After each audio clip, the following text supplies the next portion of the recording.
जय हिंद। आज इस वीडियो में जानेंगे तुगलक वंश के बारे में। इसका शासनकाल है 1320 से 1398 ईस्वी तक। 5 सितंबर 1320 को खुसरो खां को पराजित कर गाजी मलिक या तुगलक गाजी गियासुद्दीन तुगलक के नाम से 8 सितंबर 1320 को दिल्ली की सिंहासन पर बैठा। यह दिल्ली सिंहासन पर 8 सितंबर 1320 ईस्वी में बैठा था। गियासुद्दीन ने अलाउद्दीन के समय में लिए गए अमीरों की भूमि को पुनः लौटा दिया। अलाउद्दीन के समय जो लिया गया जो भूमि अमीरों की भूमि था उसे लौटा दिया। इसने सिंचाई के लिए कुएं एवं नहरों का निर्माण करवाया। नहरों का निर्माण करने वाले गियासुद्दीन प्रथम शासक थे। यह प्रथम शासक थे जो नहरों का निर्माण करवाया था। गियासुद्दीन तुगलक ने दिल्ली के समीप स्थित पहाड़ियों पर तुगलाबाद नाम का एक नया नगर स्थापित किया। रोमन शैली की में निर्मित इस नगर में एक दुर्ग का निर्माण भी हुआ।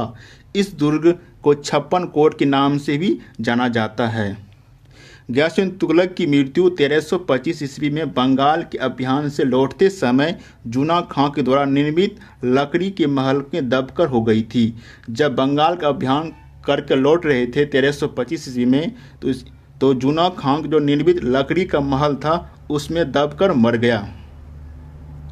गियासुद्दीन के बाद उलुग खां या जूना खां मोहम्मद बिन तुगलक के नाम से 1325 में दिल्ली की सिंहासन पर बैठा। जब इसकी मृत्यु हुई इसके बाद मोहम्मद बिन तुगलक, जिसे जूना खान भी कहा जाता है, यह 1325 ईस्वी में दिल्ली की सिंहासन पर बैठा। मध्यकालीन के सभी सुल्तानों में मोहम्मद तुगलक सर्वाधिक शिक्षित, विद्वान, योग्य व्यक्ति थे।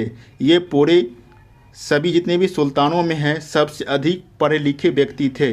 सर्वाधिक शिक्षित भी थे, विद्वान भी थे, योग्य शासक भी थे। मोहम्मद बिन तुगलक को अपनी सनक भरी योजनाओं, कुरु कीर्तियों एवं दूसरे के सुख दुख के प्रति उपेक्षा भाव रखने के कारण असमनशील, पागल एवं रक्त प्यासू कहा गया है। इससे अपनी प्रति उपेक्षा भाव रखने के कारण इसे असमनशील, पागल, रक्त प्यासू भी कहा गया है। इसे मोहम्मद बिन तुगलक कृषि विकास के लिए अमीर ए कोही नामक एक नवीन विभाग की स्थापना की। मोहम्मद बिन तुगलक ने कृषि विकास के लिए एक अमीर ए कोही नामक विभाग की स्थापना की थी। मोहम्मद बिन तुगलक अपनी राजधानी दिल्ली से देवगिरी में स्थानांतरित की और इसका नाम दौलताबाद रखा। मोहम्मद बिन तुगलक ने अपनी जो राजधानी दिल्ली से देवगिरी में स्थानांतरित कर इसका नाम क्या रखा? दौलताबाद रखा।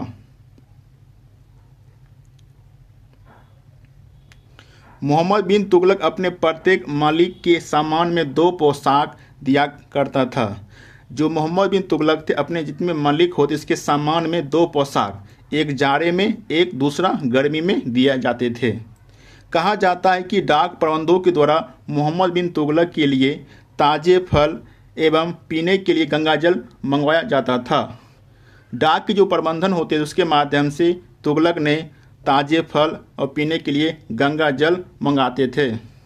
सांकेतिक मुद्रा के अंतर्गत मोहम्मद बिन तुगलक ने कांसा, तांबा, धातुओं के सिक्के चलाया था। यह अपने शासनकाल में सांकेतिक मुद्रा के रूप में कांसा और तांबा का धातुओं के सिक्के चलाए थे, जिनका मूल्य चांदी के रुपये टंका के बराबर होता था। इसका जो मूल्य होता जो चांदी के रुपये होता टंका के बराबर होता था। एडवर्ड थॉमस ने मोहम्मद बिन तुगलक को प्रिंस ऑफ मनी अर्थ भी संज्ञा दी। सांकेतिक मुद्रा का प्रयोग चीन के कुबलई खां एवं ईरान के गजन खां नामक एवं मंगोल शासक भी किया था। अफ्रीकी मोरक्को यात्री इब्न बतूता लगभग 1333 ईस्वी में भारत आया। सुल्तान इसी दिल्ली की काजी नियुक्त किया था। मोहम्मद बिन तुगलक ने इसे दिल्ली की काजी नियुक्त किया था। 1342 ईस्वी में सुल्तान इसे अपने राजदूत के रूप में चीन भेजा था। इब्न बतूता 1333 ईस्वी में भारत आए थे तो सुल्तान इसे दिल्ली का काजी नियुक्त किया और 1342 में इसे राजदूत बनाकर इसे चीन भेजा था। इब्न बतूता पुस्तक रेहला में मोहम्मद बिन तुगलक की समय की घटनाओं की वर्णन करता है। इब्न बतूता तो अपनी जो पुस्तक रेहला था उसमें मोहम्मद बिन तुगलक के बारे में जितनी भी घटना होती उसका वर्णन किए थे। इसने अपनी पुस्तक में विदेशी व्यापारियों के आगमन, डाक चौकियों की स्थापना यानी डाक व्यवस्था एवं गुप्तचर व्यवस्था के बारे में लिखा। इसके अनुसार जो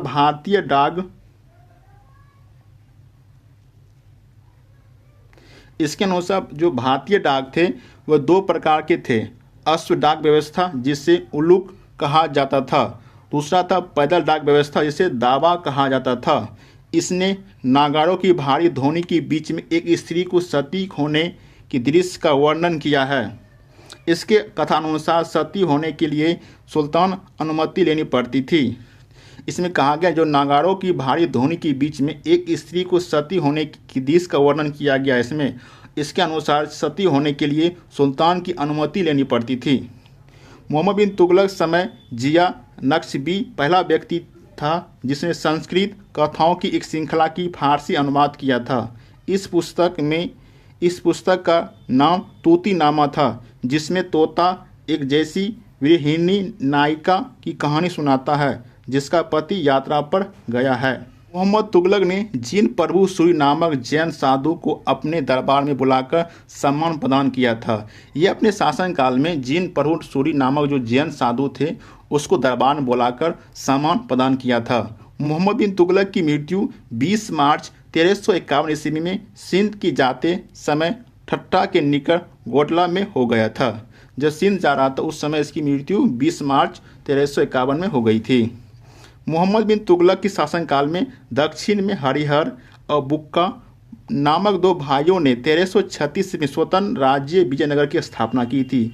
इसके शासनकाल में दक्षिण भारत के दो भाइयों ने 1336 ईस्वी में विजयनगर की साम्राज्य की स्थापना की थी, हरिहर और बुक्का ने। महाराष्ट्र में अलाउद्दीन बहमन शाह ने 1347 में स्वतंत्र बहमनी राज्य की स्थापना की।